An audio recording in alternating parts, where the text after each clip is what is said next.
are, but remember we got the loading screen. Oh, weird. We are live. Okay. All right. Ready? Okay. Yeah. We get to do our whole new intro. Ready? Oh yeah. Let me watch it. Ready? Yeah.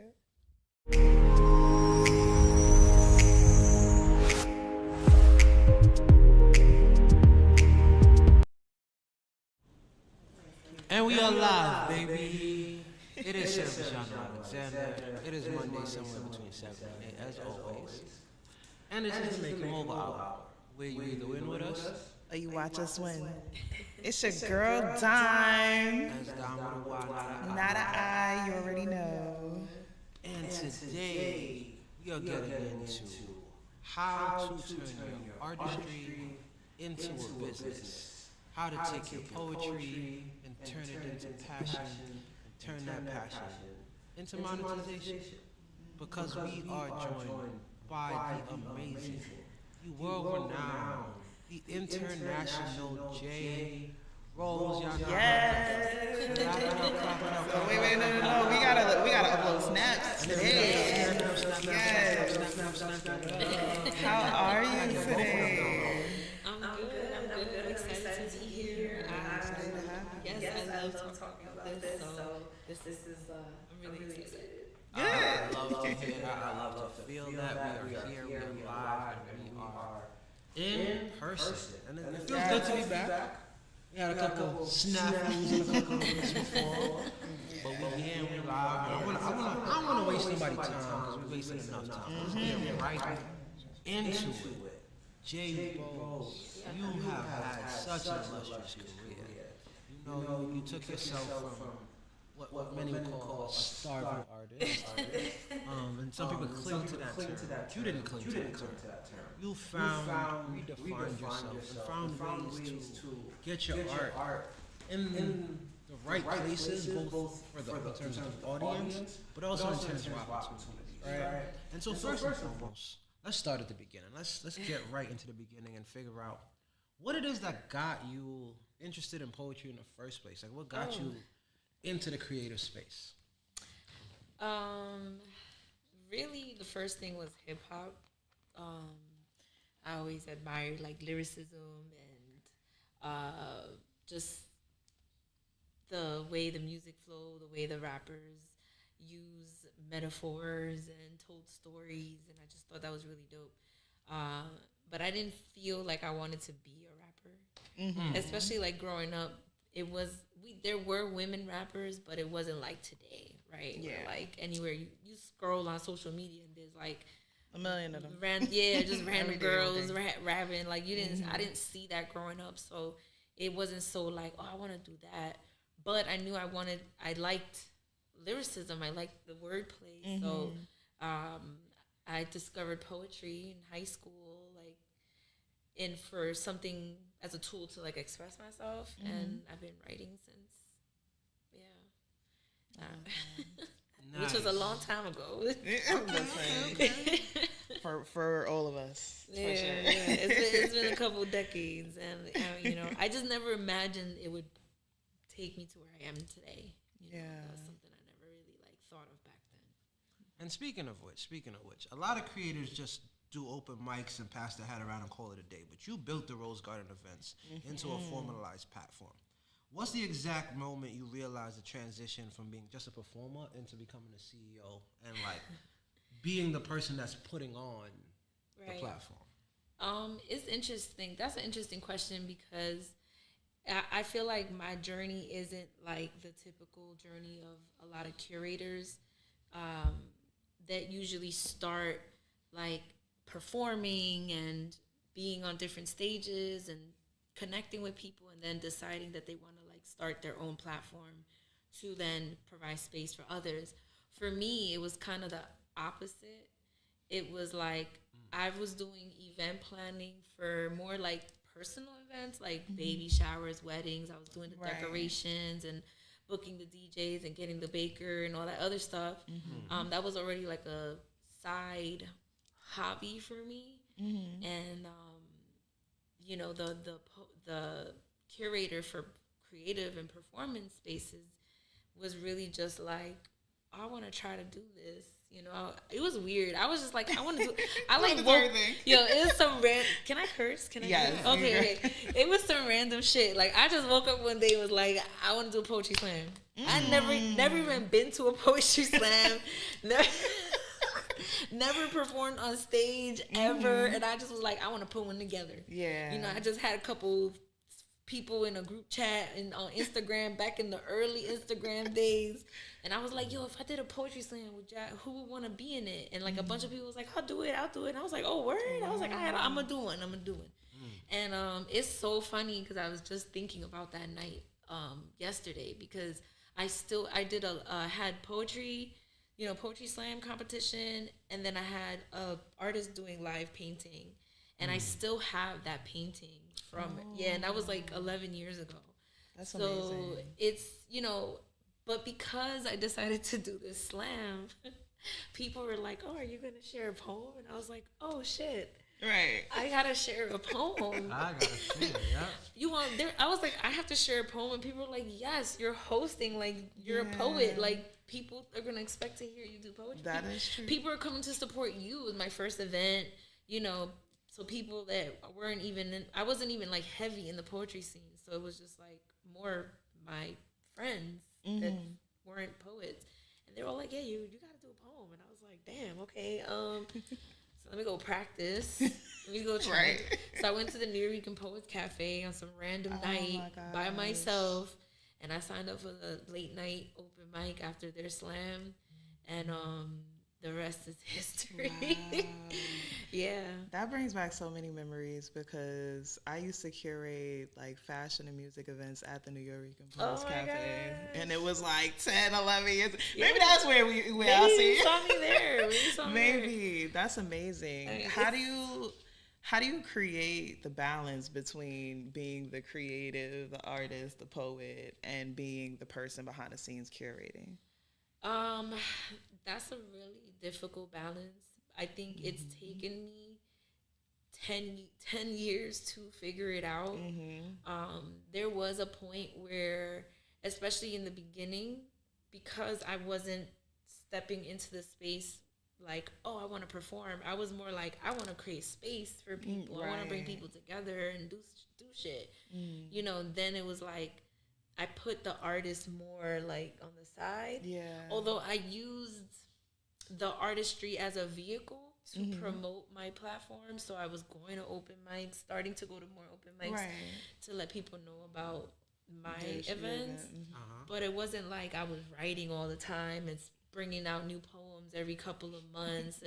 I had the same poem for like 3 years. And it was like, but my focus was the platform, you know, so there was no balance. It was, I was just more the platform. And then after a couple years of the platform running, about 4 or 5 years, was when I was like, okay, the open mics are doing great. You know, we're packing out the place. It's kind of like running itself. I stepped back into my artistry and started focusing on myself as an artist, putting myself out there, publishing my book, dropping an album, you know, stepping into the teaching artist space, you know, but first it was all about the platform and building community. And then I focused on myself. Now I can do both. And a few other things. I like that. That's a beautiful journey. Yeah, it's actually... And with that, I want to know, because you have an illustrious resume. You've worked taught for schools. You've did stuff at Rikers Island, libraries, and other institutions.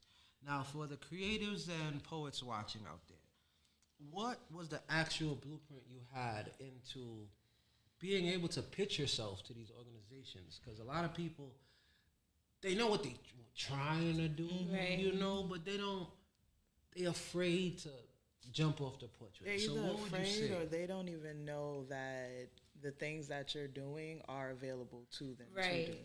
Right. I think it's part of it is like stepping out of your comfort zone. You a lot of opportunities sometimes come in small, intimate spaces. There's opportunities I've gotten when I go to an event to perform and there's like 10 people there.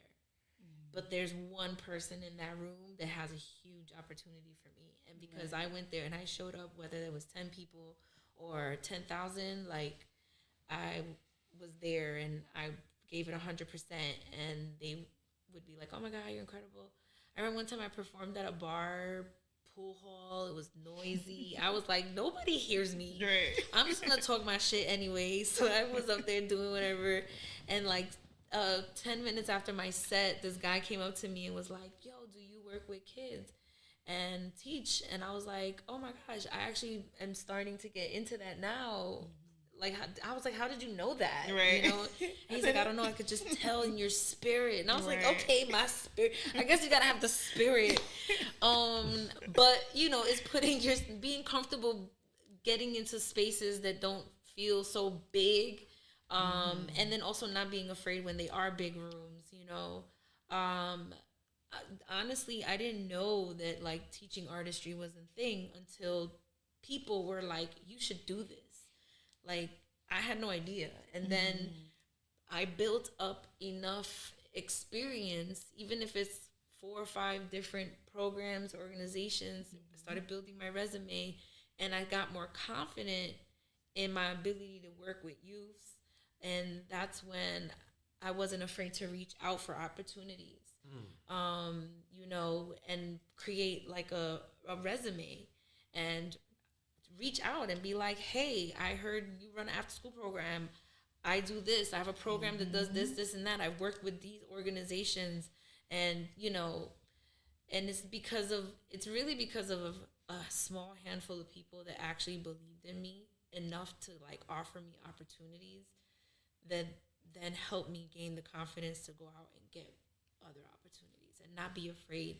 And I've heard no's. I've heard, you know, we're going to pass this time, and I'm just like, all right, you know, I'm not gonna take it as a like it's never gonna be an opportunity. It could just be like no right now, right? And sometimes the no turns out to be better anyway. You know, maybe it's moving out of the way for something bigger to come. So like I don't sweat it. Mindset, yeah, for sure. Mindset is everything. That what you mentioned, I want to highlight is because what you said was key. People need to remember that a no is not a permanent no. One, there's so many no's that it was better that you didn't do it anyway. And you would have never know that until you see how it goes down. Right. I watched until you say yes to the wrong thing, and then you're like, damn, I should have said no. And two, again, a no could be a no right now. Like, that doesn't mean, like, if you don't take it personally, right, you are still on their radar. You contacted them. for sure. You started something. So as long as you follow up, as long as you keep good energy with that, you don't know what opportunities in the future that they might look out for you for. Because a no could be just a no right now. So I'm glad you said that. That is a key point. Thank you for dropping that. Yeah, and a lot of things are like, a lot of interactions with people are actually just seeds. Yeah. You know, there's a lot of opportunities that are now for me coming out, for me blooming, for me, from moments where I met people like a few years ago, you know, and they'll be like, oh my gosh, I saw you at da-da-da-da like 2 years ago, like 3 years ago, you know, and they have an opportunity for me. And I'm just like, oh, first of all, I'm like, thank you that you remember. Right. Because I don't remember that day that much. You know, it's been so many events since then, but the fact that like, those little interactions, sometimes, you know, people want this, like, especially as artists, a lot of artists tend to want like this instant gratification and don't realize that this is something that has to like brew, it has to cook, like it has to be nurtured, you know, like a seed. You plant it, you make sure the soil is good, you water it, make sure it gets sunlight, you know, and it takes a while for something to actually break ground. Absolutely. I'm a poet. Okay, I do analogies and shit.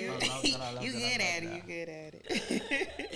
So, still speaking to the artists out there, there's that mindset of the starving artist. We spoke about this before we started. So, the narrative is obviously like a psychological trap that keeps a lot of creatives broke. For sure. So how do you determine your pricing? Because you are an international spoken word artist, okay? Passport. And how do you specifically handle the conversation when a venue or, any type of platform or producer tries to lowball you or offer great exposure instead of a check? Okay, that's two solid questions. Yeah. So first, I guess with the pricing is, sometimes it's who's asking. Mm-hmm. I'm keeping it real. Sometimes it's who's asking. Certain relationships, for me, I wouldn't even like take money from them just because of the level of the relationship where it is and how much they probably already done for me. So it's like, we good. Don't worry about it. But outside of that, a lot of things play a part. Where is this place? How far is it? Like, do I have to cross state lines? Do I have to pay tolls, gas? Is there, like, what's the parking situation like? Is it a big venue? Are they charging, a lot of money for tickets? Do I get an opportunity to sell my books? There's just, how long is my set? How long do I need to be there? Sometimes people want you to be at like a 6-hour event and they want to give you like $50 for a 20-minute set. And you're like, bro, like, Right. no, that's crazy. That is crazy. And just, sometimes I offer resources to organizations. So there's organizations that pay grants for poets to perform and do workshops. So like, if they don't have a budget, I'll be like, well, if you have enough time, you can get this application in for a grant. You submit the application on behalf of the artist and, see if we get approved for that. And That's if not, amazing. then like we can work something out. Right. Sometimes I'll be like, well, what is your budget? A lot of times I start with a price, if they ask me for a price, but if they're like, what's your budget? What is this looking like? Certain things I may be able to work with the budget depending on what they offer. I mean, exposure is such a it's abused, because there are some times where it can be beneficial in some way. But you just, you can't pay rent with exposure. You can't feed your family. Like, I'm a full-time artist. I don't get up every day, Monday through Friday, 9 to 5, and go work somewhere else for somebody else. Right. I work for me. So, like that's important. I have a family to feed. I have kids. I'm a mom. I'm not just out here, rolling in the dough, like I could just do free shit all the time. Yeah. And as far as what was the second question? So if somebody does try to lowball you, how does that conversation come? I usually tell them, okay, so perfect example, somebody recently wanted to book me to feature in Jersey. And, I got to pay tolls to go over there. Right. And they offered me $50 for a 20-minute set. And I was booked that day, so it didn't even matter. Like, I wasn't available for the event. But I let him know that if I was available. I was like, just know for the future, if you have another date and you're interested in booking me, like, my minimum is this for out of state. And, because $50 unfortunately won't even cover my gas and tolls to get there. So I just keep it real. Yeah. Sometimes I'll tell people, listen, it's a no right now. Like, but if something changes for you and you get the budget to pay what I'm asking for, then, let me know if something changes. Right. I'm okay with saying no. Like, I don't feel like I'm losing out on an opportunity just because I said pass. Like, I value, one thing I value so much is my time. Yes.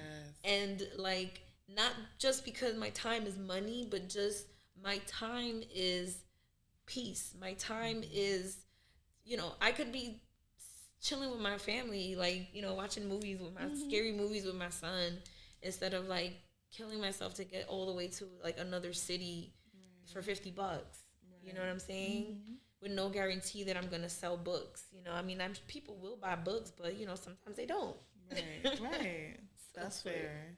So, to her point, definitely make sure that you ask all of the questions. Because in order to be able to even have the conversation around pricing and how much you can charge to do anything, you have to remember that you have to have some sort of leverage for one, but you have to know what it is that you're getting yourself into before you even try to say a number. Right. So even if you ask for their budget, then like you know what they're working with, and then you can come back with, okay, for that much, I can give you this. Right. You know what I mean? If you want this, you want the premium package, you gotta pay premium money. Right. Exactly. But if this is what you're working with, and I like the opportunity. I think it's dope what you're doing. Then like this is what you can get. I love the fact that you brought up the conversation around like having a table set up, because that's really important too. I think a lot of artists, creatives, just in general, people forget that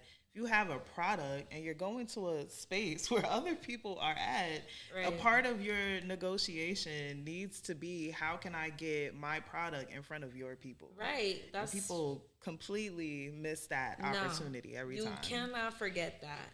You know, that's really, even if they are paying you, like, can just I also ask anyway? Can I also sell my books? Can I sell, you know, whether, you know, they give you a table or you could bring your own setup, like whatever it is, you just gotta like because I noticed before I published my first book that I was started to travel to perform in different cities, and people come up to me and be like, oh my gosh, I love your work. Like, where's your book? Can I buy something? Like, where can I read your work? Like, I didn't realize that people don't just want to soak in your art right here in the moment when you're showing it to them. Some people like, they want to go home with it. They want to like have their own personal experience with your work.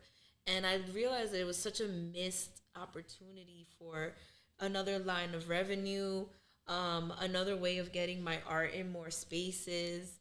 So yeah, can I sell my books? Like, what's good? I got merch. I know that's right. Speaking of which, and I'm glad that you brought that up, because that leads into my next question. Right on track. Yes. You've hosted for the legendary Nuyorican's Cafe. You've curated your own stages. Yes. Why is it so critical for independent artists to stop begging for stage time, stop taking these opportunities, and build their own opportunities? Ooh. Well, I think that I would challenge that a little bit, because I think it is important to get stage time and get seen on different platforms in different spaces. Absolutely. But I also think that like if you feel like there aren't any more spaces for you to go, then don't be afraid to create something so that you can build as well. My only thing is, especially when it comes to open mics, like I ran open mics under my own platform for 7 years. And this past December, we ended our open mic series. And a lot of people were like, why are you doing this? And I'm just like, yo, y'all got like 15 other open mics to go to the whole month. Like, do that. I'm gonna do something else. I'm shifting the way the platform, the direction the platform is going as far as events, because we are growing. We're growing into another space, another I don't want to say level, but just another part, another branch. But I think that before you decide to start your own platform, that you understand, like, first ask yourself, like, is there already something like this that exists that I'm just not going to? Because what you're doing is then now you're creating more, you're stretching out the community more, right? So now it's like, well, I used to have 5 events to go to every month. Now there's like 9 different options. I can't go to all 9 because I can't afford to go to all 9. So it's like, think about it. Is there somebody already doing what you're doing? And if there is, like, how is your event or your platform or your space going to be different what else is it going to provide that the community is not getting in other spaces? Because that's what's, you know, what's needed. Because there's spaces for so many things. But if you feel like there's something missing, then create that, you know, fill in those blanks. Don't add to like what is already happening, what's already existing. I think it spreads the community out too thin. And that was a part of why I was like, yo, I don't need to do this. I don't need to do this open mic every month. There's like 18 other ones. Like, we good. Y'all good. Y'all got enough open mics to go to. People are like, why JRose? And I'm like, what? You guys will be fine. Come to the other shit. That's fair. We still have events, you know. And also, like, don't be afraid to explore outside of the city. Like, there's so much in New York, but there's also so much outside of New York. And honestly, that's when, for me, my career as a performing artist, like, really took off. When I started going to Philly, I started going to Boston, Atlanta, Houston, Dallas, New Orleans. I was going everywhere. You was out. Especially last Outside. year, I flew more last year, in the entire year, that I flew like my whole life put together. Wow. Yeah.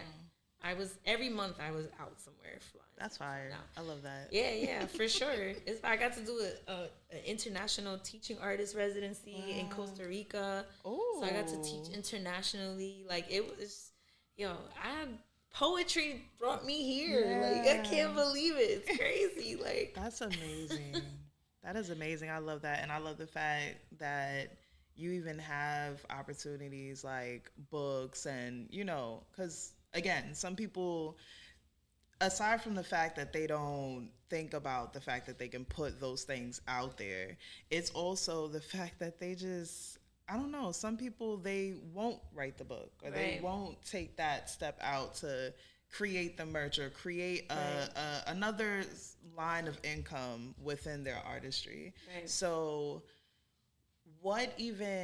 so I know you said that when it came to the books, people would approach you after your sets and ask specifically about those things. Yeah. What type of like marketing tactics, outside of them just coming up to you and you just organically saying, all right, I need this because people are asking me, what marketing tactics did you take to push past just the, you know, in-person interaction? Well, I obviously I promoted the book on social media, but like I also dropped a spoken word album. Mm-hmm. So that helped me reach people so that like I didn't have to physically be somewhere to hand them a product, right? Or a part of some of my work. Mm-hmm. You can like stream it anywhere, you know, streaming wherever you listen to all the things. It's on Spotify and all that. Nice. So I actually dropped the album first, and I had a real crazy rollout to the album. People were just like, drop the album already. I dropped like a video. It was giving like 90s R&B, like sexy vibes. I gotta check this out. It's on the YouTube channel. And so I dropped that, and it was a video to a single from the album before the album dropped. Mm-hmm. And it's like kind of like a love poem. So I dropped it on Valentine's Day 2 years ago. And then the album dropped in March. So it was like a nice slow rollout to the... Oh, my tea? Okay. So it was a good rollout to the album. And then in June, I dropped the book. And then, so the poems in the album, there's only like 15 poems on the album, but the book has a lot more. All the album poems are in the book. So when you read them, at the end of the poem, there's a QR code, and you can scan it and listen to the album. Oh. So like it ties, and they're both the same title. Both the book and the album have the same title. So there's like this connection there, where people can then like listen to the album while they read it, and so That's really cool. Yeah, thank you. I just this is a lot of brainstorming with other creative friends, just like looking out the window, smoking, like, and being like, yo, what if I put a QR code in the book? And they're like, yo, that's a great idea. I was like, don't tell nobody I'm doing it. Don't tell nobody. Right. You gotta wait till I drop the book. Yeah, and then like I dropped the book, and so many people were like, "Yo, that's so genius!" Like, oh my gosh, you know, I gotta do that. And I was like, "Yes, please do it." Yeah, so there was a lot involved in that. I gotta decide what I'm gonna do with the next book and album. You know, I got some ideas. Yes, it's gonna be amazing. I can't wait. That was so. First of all, congratulations. That was smart. For sure. And that kind of leads into my next question. That builds off of that. With releasing the book and the album, what was your strategy for like funding, producing, and actually marketing it so that it was? Because you spoke about the QR code, and that already was a great idea to package it together and give people the experience of both the album and the book. Right. And you spoke about setting up tables as well. Yes. Now, if you were speaking to another artist trying to release something like you, what tips or tricks would you give them to help them market and fund and get those books from just sitting on the shelves to actually being out there? Right. I mean, as far as the book, I self-published, so I did it through Amazon. Okay. So, you know, I think for someone starting off, that's not a bad start. You know, it's a little bit more difficult to go through a publishing company to get picked up by one. Some of them are real janky, so you got to be careful who you're working with. They'll take your money and be out, or, you know, there's just a lot involved in that. But for a starter, if you want to just put something out just to know what that feels like, I would start with Amazon. It's very simple. It's so much easier than you think.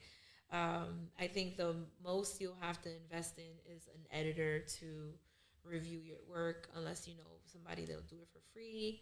I just think it's good to just pay for it, because invest in a good editor. Yeah, invest in a good editor that will like check your grammar. You know, not necessarily change your work, but definitely like help you expand on certain things, give suggestions, and you know, you don't have to take all of their suggestions. Like with my editor with the book, they would be like, "Oh, what do you think about saying this or changing this line?" And it'll be like an album poem, and I'd be like, "It's already recorded like that.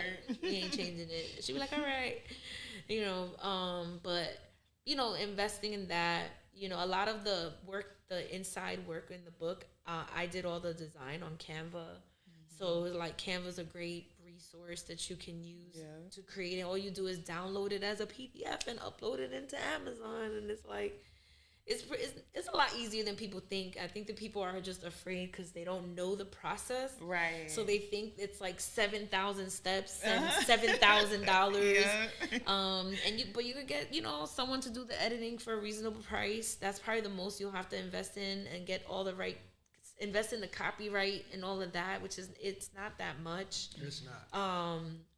You know, you could always do like pre-sales before the book comes out, so then you generate a flow of money before the book is even published, and now, you know, you got some money to maybe buy packaging to package the book out, you know, and incorporate the cost of those things into the cost of your book. You know, so like if you're going to because the way I do it is like, because you can, on Amazon, you buy author copies and they're a lot cheaper than what, like if you went on Amazon and bought my book. Right. So then I can get the author copies and sell them on my website for what I want to sell them for. I make more of a profit off of that, but then I ship them out myself. So that, you know what I mean? Yeah. So, you know, that takes time, that takes materials. So I incorporate patience. So I incorporate those expenses into the cost of my book, so that it's not just, you know, because if you're just charging whatever you want for the book and not incorporating the cost of other materials that you need, now you're taking out of that revenue. Right. So you gotta like add that cost into the cost of your book. But yeah, I don't know how we got here. My ADD. Yeah, so that was, you know, as far as also funding, you know, like my album, like I honestly, I worked my ass off, like teaching being a teaching artist is really what pays the bills for me. Okay. That is my biggest resource of income, my biggest revenue of income. So that's what pays for a lot of like the investing into my personal artistry. And then the Rose Garden events pays for itself.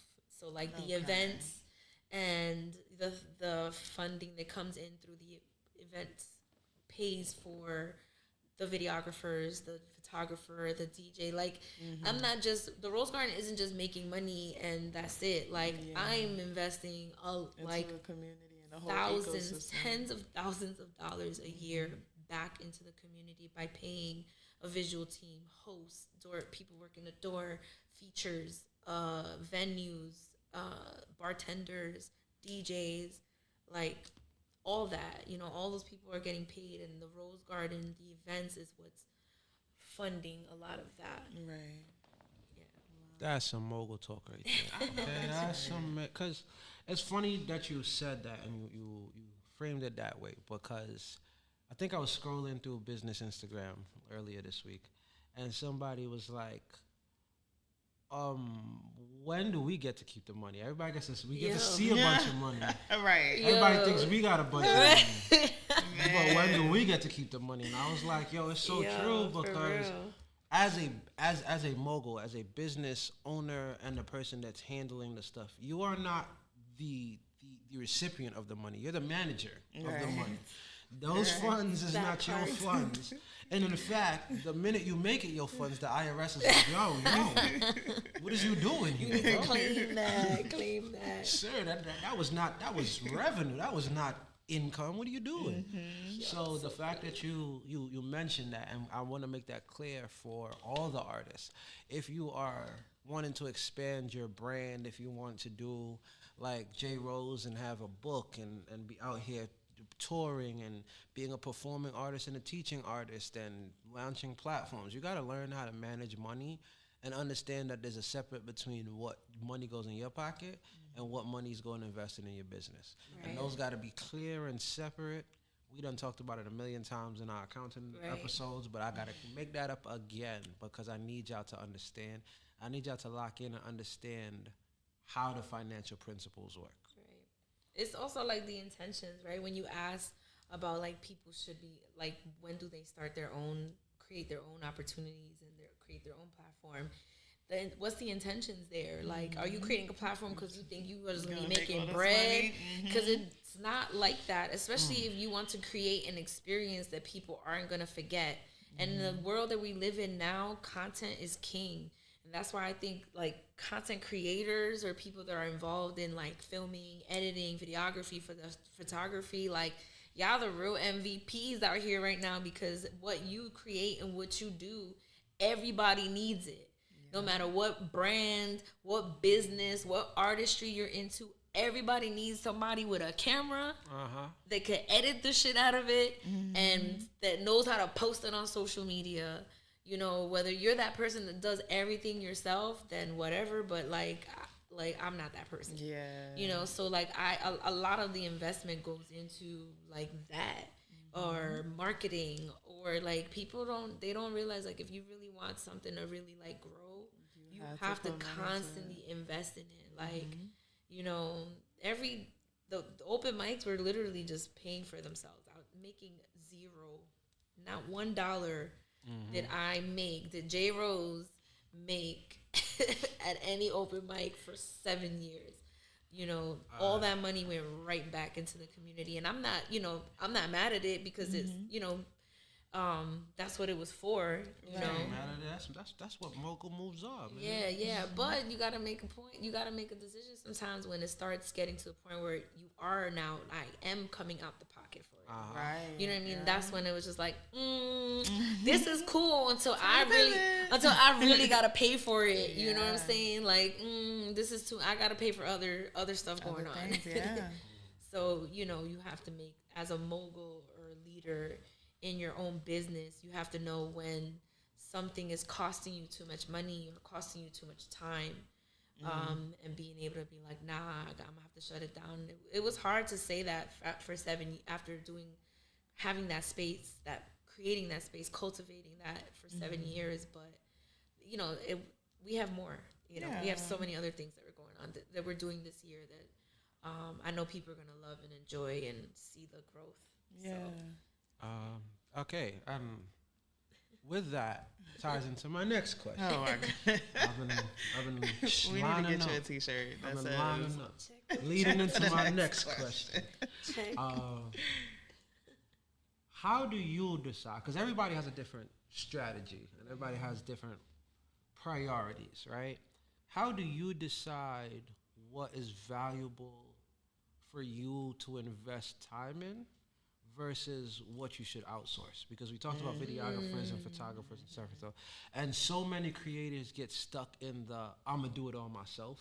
Yeah. Because one, they either don't got the resources, or they get afraid, or they feel like they can't trust anybody else with their vision, and then they get bogged down with the whole process. Now they got like, I've had people that, I'm doing events and now I'm shooting them and stuff, and now they haven't promoted a single thing because they got 17 hours of footage. Yeah. And they're not videographers. Guilty. Oh yeah, we all did that. I'm sitting on showcase videos from 2014. Listen, right now I need an editor. Anybody out here, if you edit content and like that's what you love doing, I'm sitting on so much content that needs to be edited. But I think that for me, it's when the work is taking me away from like making money doing something else, or you know, growing and progressing in another space, when it's like holding me back. That's when I'm like, yo, I really don't have time for this. And how can I create revenue so that I can afford to pay somebody else to do it? And I try to be creative with that so that I can make sure that I can just afford someone that can do it. And, you know, that's kind of where I'm at now, where I have a really dope visual team. I have a videographer that handles all the like performance type of videography. I work with another videographer that handles like the catching the vibe and getting the behind BT, and like getting that like recap type of content. And then I have a photographer that just gets all the pictures, and then boom, between the three of them, this year I just started working with the Vibe content creator. She's really dope, and shout out to one of her Rose, Nico, and Blue. That's my amazing visual team that I work with. They're so great. And this year has been like really dope because it's like I'm doing less work. You know, I'm not just getting content and then like, oh, I gotta edit this. Right. It's like my girl Rose. Like 2 days, she'd be like, here's a recap. And I see the recap, I'd be like, oh my gosh, it was such a beautiful event. Like, I was there. Like, I was so busy hosting. Made it look so She makes it look so good, That's you know. Amazing. And they're all just great professionals. And that's the thing, is like working with people that are doing these skills or these tasks or whatever, these parts of the whole production, like, they are professionals. This is what they do. Like, this is what they do, whether it's a full-time hobby, you know, or something that they take seriously and they treat it like it's a job, you know, like one of their many jobs, you know, like that's what's important. Like, I think people get caught up working with like hobbyists that aren't really taking what you need them to do seriously. And it's just like, bro, I need someone that this is not just like a side gig to them. Like, this is something that like is part of their craft, you know, their lifestyle. You know, those people are the ones that are going to take your vision seriously. Right. The others are just like, oh, this is fun, this is cool, until like my hamster's sick and I haven't had time to like do it, and you're just like, bro. Yeah. That's real. That's very real. That's very real. Cause oh my gosh, you gotta be careful. Like, you gotta work with people that like really give a fuck about your vision. You know, and take themselves professional. Right. Take themselves seriously professional. Like the coming late to like gigs and like you know, I don't play with that shit. I'd be like, yo, please be on time, yo. Y'all be on time. It's just that everybody has a part to play, you know, and when you bring people into your fold, into your vision, that are in charge of, you know, something their own important, little, you know, their own piece. Either I can't do that shit. Exactly. Like, either I can't do it, or like, realistically, because, you know, when you're first starting, you're the Jack Jane of all of the trades. Right. But like you said, like there comes a time where you have to really take the steps on figuring out how you can outsource or, you know, not necessarily, I guess, duplicate yourself, but have somebody else delegate. That's delegate. Delegate it to someone else, right? Yeah. Because just the same way you are an expert in curating the events, right? Because that's what you spent your time learning how to do and perfecting, right? This other person took all this time before they even linked with you to know how to do those things and develop those skills. Right. So the whole point in bringing people together is to be able to create those teams and, you know, find people that you can continue to develop with. Right. You know? You're only gonna like grow you're only gonna grow as good as like the people that you surround yourself with, the team that you work with. Yeah. True story. I remember like, oh gosh, maybe like 4 years ago, I was sitting at breakfast with a group of poets. We all went to the DMV to like hit up a few open mics together. It was a group of us, like 9 of us, and we're sitting at the table, breakfast table, our last day out there, about to drive back to New York, and everybody's talking to me about the Rose Garden. This was a time where I was the DJ, I was the door person, I was the host, I was the curator, I was running the whole entire open mic by myself. And I sat at the breakfast table. Wait, hold on. How was you the DJ collecting the money at the door and the host? Like, yo, I don't know. Gotta have everything in that one station. It's like, we right here. I'm playing music from here. I'm checking your ticket from here. And then I'm going to run. She's like, come into the stage. Hold on, let me scan your ticket. You paying attention to the door while you're addressing the crowd. Like. But I did it. She's also the bartender. No, yo, I've definitely been. She's like, here's your drink. You're up next. The day ones, y'all know. Sure. Y'all know. Matter of fact, some of the people at that table are like some of the day ones. And like, I remember sitting there and I started crying, right? Like real tears, like crying. And they were just like, are you okay? And I was like, yo, this shit is so fucking hard. And that was like, and I don't want to stop because I want to keep providing space for artists, but this shit is hard to do by myself. And that's when Lady K was like, whatever you need, I will help you, JRose. And I was like, I'm gonna put you up to that. No, for real. And maybe like 3 or 4 months later, I hit her up and I was like, so remember that time you said you would help me? And then she's been our host. She was our host for our open mic for 3 years. Wow. And she's now like hosting other events that we're doing. She's, you know, still part of the team.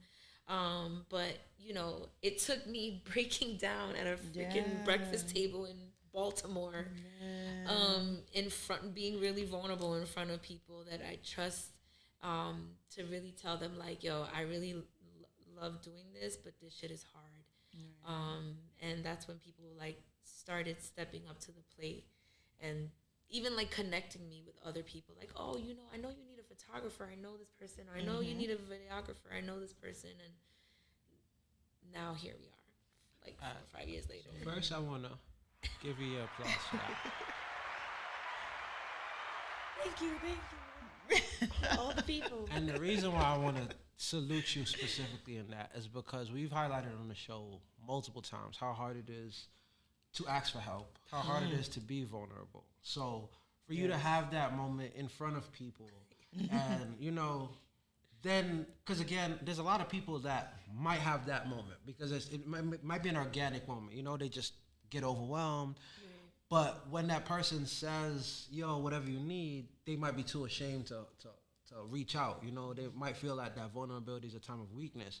But you was like, you know what? You said you want to help. Let me see if you're serious. Yeah. And that step takes a lot. People don't realize that it takes a lot. So yeah, I wanted to make sure that we celebrate that and recognize that moment, because a lot of times people don't do that, you know? And also, some people don't know. Like, they didn't know that it was so hard because I made it look so easy. And that's kind of like the downfall of being such a like strong person and such a like, I'm a solution-minded person. Right. So like, no matter what, you know, when you do events, You a shit be going left. Yeah. You have to be quick. Yes, you gotta be quick on it. Like, okay, Band-Aid, paperclip. Yeah. Get like MacGyver and that shit. But you know, the young people don't know about that. Isn't it? I don't know about MacGyver. Yeah, I don't know. Although I think they're re-releasing MacGyver. I know. I think they did. Not the old new shit. They don't know the OG MacGyver. Right.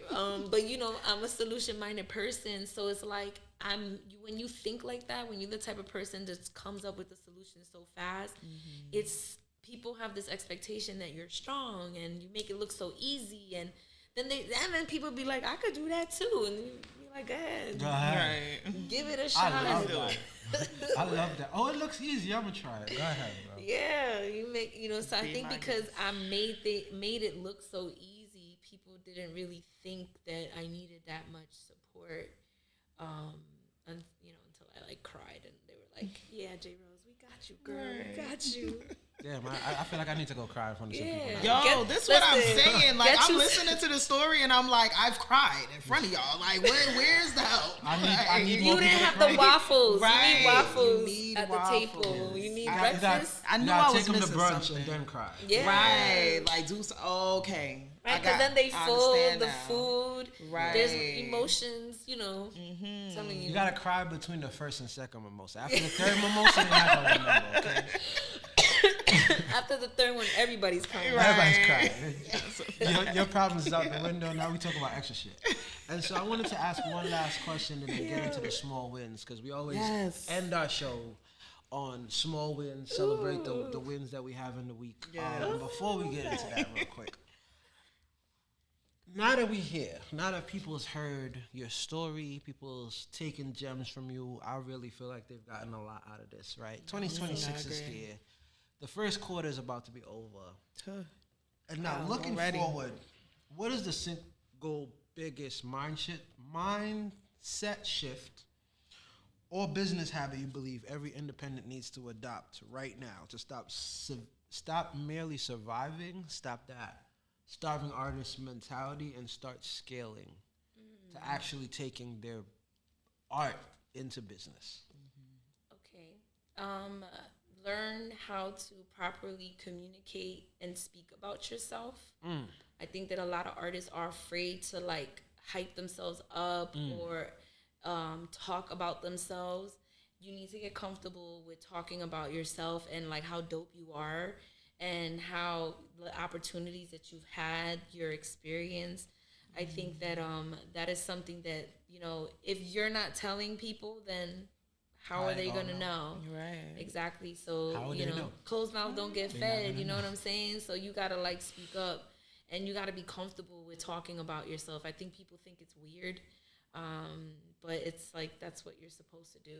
You need to talk about yourself and know how to do it in like an eloquent way. And I think that that's what some people are afraid of. They like might not say it the right way, but practice, write it down. I think that an elevator pitch is like perfect. Who are you? What do you do? What are you looking for? If you can answer those 3 questions in like 5 sentences or less, then that's a great like icebreaker when you're talking to people. And don't like be afraid to network. Like stop being a fucking weirdo. You go to an event and you stand in a corner on your phone. Like nobody's gonna know who you are, what you do. Walk around, talk to people, be like, oh, how you doing? Oh, are you an artist? Oh, what do you do? Oh, that's so cool. Like, oh, are you here to see someone? And that's the thing, like people want to talk about themselves. They want to get to know you. They want somebody to come up to them and start the conversation. So sometimes you just got to be the person that's going and doing that. You got to pull that extrovert out of you, because being an introvert is like it's a little too passive. You don't gotta be like all in people's faces, but you really gotta be comfortable with talking about yourself and speaking of yourself highly. Like people be like really watering down like their dopeness, and you're like, ew, why are you doing that? Like, talk heavy. Yeah, I've been there. I'm glad that you bring that up, because I'm gonna piggyback on that real quick. You have to get yourselves. I know where it comes from. A lot of us as creatives, as people who are movers and doers, if we're not used to those circles of other movers and doers, it feels like we're bragging. It feels like you're not trying to rock the boat.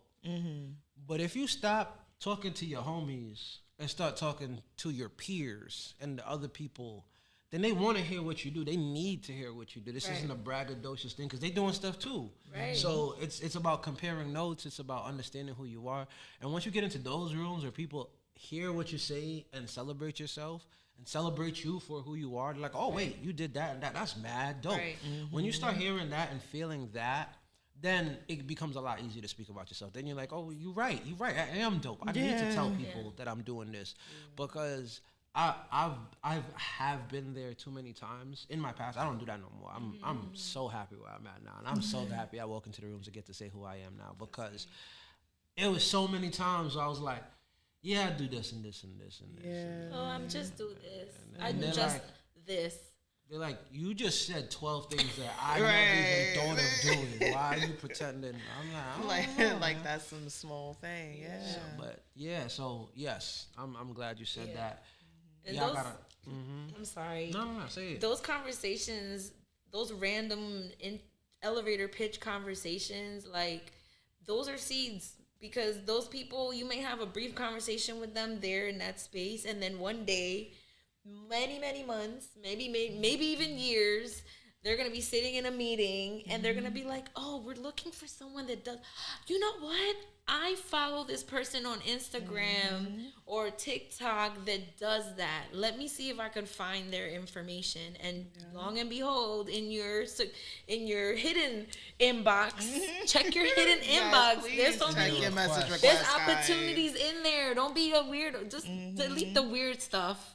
Yeah. And then look, because there's probably opportunities from someone that you don't even know follows you. And then, one of the dopest relationships that I got with Boost Mobile came through a person that saw me perform at this basketball tournament with like 10 people. There was a lot of people watching the tournament, not a lot of people watching the poetry. And out of like 10 people, and one of them was the regional manager of Boost Mobile. He runs from like Maine to Virginia. All the stores. Wow.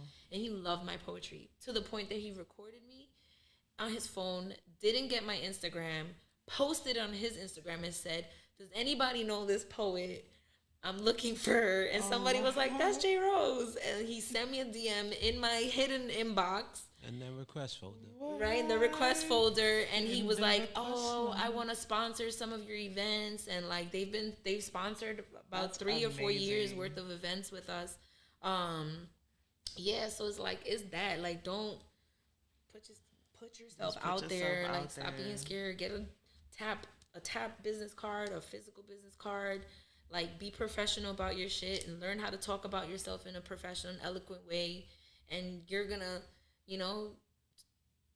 catch the ears of the people that actually like want to invest in the arts and stuff like that. That's a fact. Stop being pussy. I have to say it like that. Stop being pussy. No, I love it. I got excited. Listen. Sorry. Listen, this is the one episode of Mad Long. This is one episode of Mad Long. I ain't say I'm taking off my belt on nobody. Right, now it's going to pick up that what you said it. Belt? Yeah. Oh my gosh. I'm always, listen, I'm the, as they have described, I'm like the tough uncle when it comes to this Making Moguls thing, because I want to see my people succeed. And if they're not listening, I might have to take off my belt on them a couple of times. Belt to ass, because y'all need to get it right. Because y'all either win with us, or you watch us win. All right, so let's get into these small wins. Let's get into these small wins. Oh gosh. Me first? Yes, you. I feel like I went first last time. No, I went first last time. I remember I went first last time. I don't think so. Okay, let's see. My small win of this past week. Oh, okay. So y'all know that I run a youth organization called Behind the Spotlight. We are working on launching. We got our little one student. Okay, all right. You gotta start somewhere. Okay, but my small win for this past week is we are actually planning a workshop on March 21st. So we are going to have 100 kids. Okay. Come to learn how to model, songwrite, and do photography and videography on that day over a 3-hour period. Okay, so we starting to put together the pieces and all the things and stuff to have the kiddies come out and learn some stuff, and then hopefully we enroll about 20% of that. I like that. Yes, I want to bring my son. Yes, bring them. That is amazing. And I'm gonna make sure you have a Tylenol after, because 100 kids. Yeah, 100 kids. It's not all at the same time. Okay. We're gonna have, and I'm running it. I am not instructing. Okay. I'm gonna have a couple of professional models doing the runway part. I got some photographers and videographers to handle that. Good. I got a couple rappers and singers coming to do the songwriting. So I don't need the Tylenol. Make sure they got it, though. I mean, listen. You still need the Tylenol, because just them walking in the door being, "Mommy!" I need a Tylenol just thinking about that. Okay, so congratulations with that. Thank you. That is a small big win, because I don't know how small that was, but all of them are they wins. Period. I like that. Thank you. Oh, my turn. Your Okay. turn. Okay, so I had a really big event on Friday. It's an annual visual art showcase that I do for Women's History Month. Nice. It's called The Art of Femme, and it was really, really successful. But as you know, like, putting the energy into curating and organizing an event that big takes months of planning, and then, like, in a blink of an eye, the day is, the whole event is like, all this planning for 3 hours. It's crazy. But my small win is that the next day, I did have to work, but when I finished, I went home and I did nothing. Yes. And I just sat on my couch and I ate snacks and I watched a documentary about dinosaurs. I thought you was gonna say MacGyver, but no. But like, I gave myself time and space to like rest and reset, which I don't always do. Important. Usually, I'm usually like, by the end of an event, I'm already thinking about the next one. So like, this event already happened in my head like 8,000 times in the last month. So yeah, great. I'm glad you had fun. I'm thinking about the next event. But this time around, I didn't even like unpack my car. I left the car full of shit, and I just like sat on my couch and I ate ice cream, and it was great. I love that so much. More days like that. You have to carve out the time to have those days. Yes, those. Or at least to have those, spans of hours, like just a block of time throughout the week. Yeah. Not even. Doesn't have to be a whole day. Yeah. Like, just something. Yeah. Yeah. Them resets. Yeah, I be forgetting to eat everything. That was me today. Yeah, we was just talking about that. That was me like an hour ago. Word. That is so dope. What is my small win? You were supposed to be ready. I was ready, right? but then she said something that made me think about small wins. My bad. I guess my small win, which isn't that small, but it's small enough that I can consider it. Of those that know, I co-founded and I'm the operations manager of a cannabis lifestyle brand for women called Cannabaddies. Oh, Cannabaddies. And my small win is I wasn't wanting to get back into it at all if it was going to take away from what I had going on. And so I said I wasn't going to move until I had the right people in place. Because at the end of the day, the brand isn't for me. I genuinely created it as a space for women to expand in this industry and to create a sisterhood that's led by the women. Right. And so I was like, I'm tired of I'm tired of starting stuff and then people dropping off, and then I'm the person having to be like, hey, because again, I'm not a woman. Like, Right. I love supporting the women, but I'm not about to show up as a woman. Like, all right, sisters, let's get it up. Hey, girl. So, Hey, baddies. so, yeah, as much as that's fun in the internal calls, we can't be doing that. And so it took a little while. It took some headaches, but we finally got the people in the right positions. We are setting up our high council, our leadership team, and we finally got our things moving. So it feels very nice having motivated people in positions of power that's going to lead this organization and this community. And I get to support women the way how I like to support women from over there. Big wins. I this love week. that. It is. Big wins. That's really All right. great. That's really great because you That's really dope. wasn't trying to hear it. You heard a bye week from women? Yes, I Yeah. love. Yeah. What that is like. Yeah, great. Seeing that initiative helped me like even better Yeah. what was going on. I 'Cause love I'm like, that. the whole point for me is the cannabis plant is female. Why are we letting and the cannabis plant is indigenous. It grows on every continent except Antarctica. Why are we letting white males dominate a market when the plant is female? That part. This whole legalization was supposed to be for people of color, for reparations on the war on drugs. Not to say there wasn't non-colored people affected, but we were disproportionately affected. And so why are we not creating equitable programs for people, especially women of color, to benefit and stand making decisions in an industry that likes to use pretty faces to move their products? That's a fact. That's all I gotta say to that. That's a fact. He said what he said. And y'all gonna have to listen to it again. Thank you. I got excited It's belt again. to ass, okay? It is belt to ass, okay? Because this season we really locked in. We're doing a lot of things. I just got to shout out real quick that on March 22nd, it's the 22nd, right? It is the 22nd. Yes. We will be putting together our second Manifest Vision for Manifest her vision. Yes, for women specifically. Get it right. Where we are creating an environment for women creatives and entrepreneurs to network with each other. Yes. Come in, learn about the keys of manifestation and using your like energy, that. especially again, because you women are the creator of life. You women are the creator of projects. You women are the expander of souls. And so creating spaces for women to use their natural born gifts to manifest their visions is something that I'm so looking forward to do. Yes, so am I. like especially that. in a Black woman-owned space. Of course. Because of course we bringing it right back to New Heat Studio. Okay. Right there. We're Right going to be here. right here in New York Studios. So come Yes. support this amazing Black woman. Come support all the amazing women that we have going on.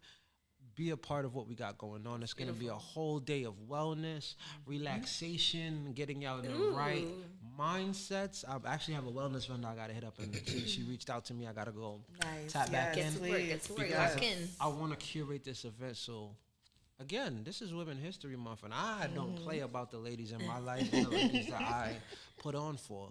This community has supported me. I don't think there's a single man that exists without the help of the women around them, no matter how much they want to pretend like they don't.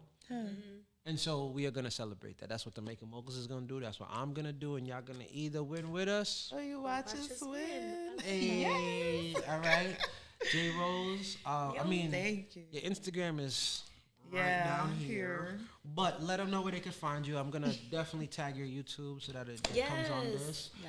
But let them know where they can find you. Let them know what's next so that they don't play around. There's a lot of things next, but you Okay. can find more about that. Find out more about that at My Crumbled Thoughts. That is My Crumbled Thoughts. You can also find information about the events that I do at the Rose Garden events. And that's the same thing for the YouTube channel. There's a lot of videos there of performances from our different events and things like that. I have some really dope stuff coming up on the 21st, the day before. Y'all event. I'm co-hosting at the Triad Theater. It's an off-Broadway theater. It's an all-women's lineup. It's the FemC edition. So we got some like a women that's gonna rap, some poetry, some vocalists. So I'm co-hosting that with my big homie Leah V. And then on the 28th, I am hosting. No, I'm not hosting. I am performing at this event called Strength, Courage, and Wisdom. It's also a women's upliftment event. And women's empowerment event. I forget words. I know. That's okay. I could write them down, though. I just can't say them all the time. That's all right. If you send it to me, I'll put it in the description of the video. Right. Yes. It's at Jamaica Performance Arts Center, JPAC. Nice. And it's really dope. We're actually featuring Ursula Rucker, who is a legendary poet. She's been on the Roots album. She's from Philly. She's a real OG. She's like auntie out up in here. So it's going to be really dope in Queens. That's dope. Yeah. That's lit. And more things. And more things, yes. Oh shit, I forgot. Tomorrow, I will be performing. I'm back on comedy. Okay. On his side quest. I took some time off. But I'm gonna be back on my comedy shit this week. I got 2 performances this week. I get tomorrow evening. I get to perform at the legendary Sylvanas in Harlem. Yeah. I've been wanting to do that venue since the Underground Concert Series days. So the fact that I get to be on the stage, I like that spot. And I'm gonna be knocking that out. Yep, Vanetta. Hey, Funny Honeys, baby. Funny Honeys. I guess I'm a funny honey this time. Yes. So we're gonna get into that on Tuesday, and then Thursday, we have an after work event in Brooklyn on Classen Avenue.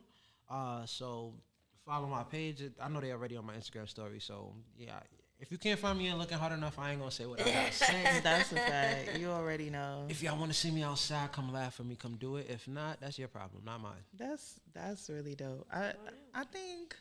So we do a lot of stuff both here and everywhere else. So on Wednesday, I leave and I go to Austin, Texas for South by Southwest. Yo, I love South by Southwest. I'm so mad I'm not going this year. Very excited. Girl, it's cold out there. It's cold. Be 82 degrees. Girl, when I went, it was freezing in Austin. When'd you go? Every year I go, it's hot. I went a few years ago. Yeah. In March. Oh. Girl, it was brick. I was so mad. I'm hoping it ain't like that Bring this hoodie, year. bring I'm going to always bring me a hoodie. but I checked the weather, and it's not supposed to be cold. I definitely didn't check the weather. we going to pray on that one. But definitely shout outs to all of the dope people that I'm going out there with. CP the DJ, Talk of the Town 617, Real Royalty Magazine, more bookings out there with all the people, my whole family, everybody outside this week. This weekend, though, if you are in New York City, from Friday to Sunday, we are tapped in. Shout outs to Brooklyn United, Battle on the Apple. We have 6 kids events this week. Incredible. We do 3 days. Friday is a hip hop dance competition. Saturday there's a drumline competition in Crown Heights. There's a majorette competition at Fordham University. Ooh, that's and fire. Then on Sunday we have a step competition. Shout outs to DSSD. They've been a viral step team. Coach Fave from Atlanta for like the last 2 years. So she's doing her step workshop before our step competition. The whole weekend, Scoop There It is outside. Y'all know I have my wonderful ice cream company, so we're going to be in the spot with the ices, all right? So definitely make sure. I want some ices. Yes, come out. Shoot. We outside this weekend, this week, this month, this year. We are doing all of the things, so definitely make sure y'all tap in with us. My thing is here. I don't know what he got going on. He looking at my gray hairs, and I'm like, zoomed I don't know how it's zoomed in. I don't know what happened. Super zoomed in. I'm like, what the hell? I'm like, Gary, is that you? Hold on, let me just fix you. Yo, but make sure you follow me on Instagram, Dyme Smith. That's Dyme with a Y, not an I. And follow us on the gram, The Making Moguls Show. Like, comment, subscribe, put on your notification bell so you are on with us live every Monday, somewhere between 7 and 8 p.m.